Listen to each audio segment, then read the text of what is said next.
Episode के आगाज में आप देखेंगे कि उस्मान अपने हाथ में नेज़ा लिए दूसरी जानिब से अपने सिपाहियों के हमरा नमूदार होता है और दूर खड़ा काफिरों को जिंदा जलते देख रहा होता है। इसी दौरान अलेक्जेंडर की नजर उस्मान पर पड़ती है और उस्मान दौड़ता हुआ काफिरों पर हमला करने के लिए पहुंच जाता है और फिर या हय्यो कहते हुए नेज़ा एक कमांडर के दिल में पेवस्त कर देता है और कमांडर वहीं पर मर जाता है। इसी के साथ उस्मान तलवार निकाल कर अल्लाह अकबर की तकबीर बुलंद करते हुए अपने सिपाहियों समेत जंग में कूद पड़ता है और सलेबियों के साथ तलवारबाजी करने लगता है। दूसरी जानिब काई सिपाही भी सलेबियों और बाज़ंतीनियों को मारते हुए नजर आते हैं और इन पर वार पे वार कर इन्हें खत्म कर रहे होते हैं। वहीं डोमरोल गेंजे पे बोरान जरकोताई भी तलवारबाजी का जबरदस्त मुजाहरा करते हुए नजर आते हैं। लड़ाई के दौरान ही बोरान कीचड़ में जा गिरता है और एक बाज़ंतीनी सिपाही बोरान को मारने के लिए उसकी जानिब लपकता है, लेकिन बोरान खुद को बचाते हुए उस बाज़ंतीनी सिपाही को कत्ल कर देता है। वहीं एक जानिब उस्मान भी बाज़ंतीनी सिपाहियों से मुकाबला करते हुए दिखाई दे रहा है। यहाँ लड़ाई में सिपाहियों के बीच बायोचा भी शामिल होकर लड़ाई करते हुए नजर आता है। उस्मान काफी बहादुरी से काफिरों का मुकाबला करता है और इसी दौरान उस्मान की नजर बायोचा अपने भतीजे पर पड़ती है, जो कि काफी दलेरी से सलेबियों का मुकाबला कर रहा होता है। बायोचा की नजर भी उस्मान से पड़ती है और वो दोनों एक दूसरे को देखते हैं, लेकिन उस्मान बायोचा को जंग में कूदने से मना नहीं करता और फिर हैरानगी से मुस्कुराते हुए दूसरी जानिब चल देता है। वहीं जरकोताई भी अपनी महारत दिखाता है और अपने ही हाथों से बाज़ंतीनियों को गला दबा रहा होता है।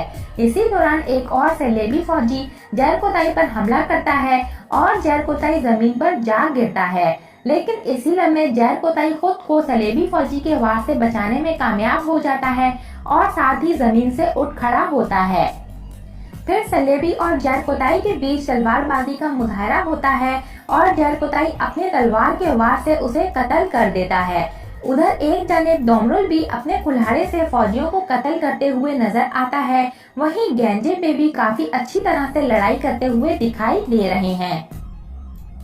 उधर अलेक्जेंडर भी कई सिपाहियों को कत्ल कर रहा होता है, लेकिन अपने सिपाहियों को इस तरह से कत्ल होता देखकर अलेक्जेंडर वहां से भागने के भी मौके तलाश करने लगता है। वहीं पर एक जानिब उस्मान बहुत दिलेरी से बाज़ंतीनी फौजियों का मुकाबला कर रहा होता है और अपने खंजर से फौजियों को कत्ल करता जा रहा है।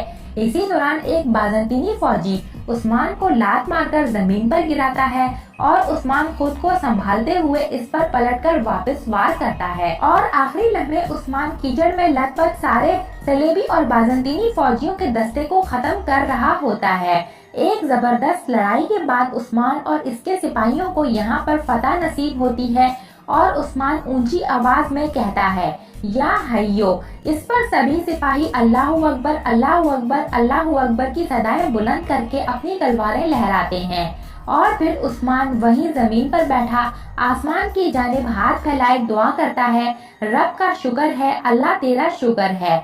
और यूं आखिरकार उस्मान ने अपने तुर्क सरदारों का बदला निकोला के फौजी दस्ते को खत्म कर ले ही लिया और तुर्कों और मुसलमानों को बड़ी जंग के बाद फतह नसीब होती है।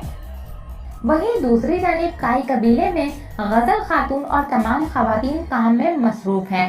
गजल खातून को धागे रंगते हुए देखा जा सकता है। इसी दौरान सैजान खातून गजल की जानिब आती हैं और तमाम खवातीन से भी कहती हैं, काम आसान हो खवातीन आपका। इस पर खवातीन कहती है शुक्रिया। इस पर गजल भी कहती है शुक्रिया सैजान खातून। इस पर सैजान खातून कहती है सब खैरियत है गजल खातून। इस पर गजल खातून सैजान खातून की तरफ मुतवज्जे होकर कहती है सब ठीक है, मैं कुछ दिनों से धागे और खाने बनाने में मसरूफ रही हूँ। अल्लाह का शुक्र है कि सब कामों में मुझे आसानी है, परिंदों की तरह हल्की फुल्की हूँ। इस पर सैजान खातून कहती है माशाल्लाह माशाल्लाह। अच्छा तो इस सब का राज क्या है? इस पर गजल खातून कहती है कि दुलदार साहब क्या कर रहे हैं और क्या सोच रहे हैं, इसको नजरअंदाज करने की वजह से। इस पर सैजान खातून मुस्कुराते हुए कहती हैं कि अच्छा फिर नजरअंदाज ही करो, छोड़ दो दुलदार को कि क्या कर रहा है और क्या सोच रहा है, इसे जो करता है करने दो और जो सोचता है सोचने दो। इस पर गजल खातून इंतहाई मासूमियत से कहती है हाँ, अब ऐसा ही करूँगी। उधर दूसरी जानिब बाला खातून और आइगल सलजान खातून की तरफ आते हुए दिखाई देती हैं। सलजान खातून दोनों को देखकर कहती हैं खुशामदीद बेटी। इस पर बाला खातून सलजान खातून के पास आकर कहती है शुक्रिया सलजान खातून। वहीं पर गजल भी बहुत ज्यादा खुश मिजाजी से बाला खातून से कहती है खुशामदीद बाला खातून। इस पर बाला खातून कहती है शुक्रिया गजल खातून, आपका काम आसान हो, मुझे आप लोगों से कुछ कहना है, आप लोग तशरीफ लाइए। इस पर सलजान खातून कहती है चलो शाबाश, और फिर सारी खवातीन कारखाने में जमा होने लगती हैं। फिर बाला खातून खवातीन से कहती है आपके हाथ कभी गम ना देखें, तशरीफ रखिए आइए। और फिर बाला गोंजा आइगल सलजान खातून एक कतार में बैठ जाती है। वहीं दूसरी तरफ से लीना खातून भी वहां आ पहुंचती है और इजाजत लेकर गजल के पास ही बैठ जाती है। इसके बाद बाला खातून कहती है कि लीना खातून भी यहाँ पर आ चुकी हैं, तो मैं अपनी बात शुरू करती हूँ।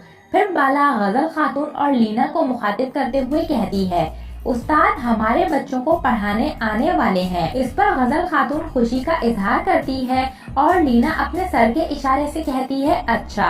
इस पर बाला खातून कहती है गजल खातून खैमे तैयार करने की जिम्मेदारी आपकी होगी।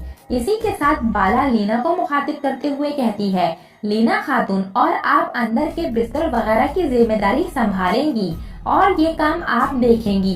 इस पर लीना कहती है ठीक है। वहीं गजल खातून कहती है बिल्कुल बिल्कुल बाला खातून, अगर मैं ये सब कुछ नहीं देखूंगी तो कौन देखेगा।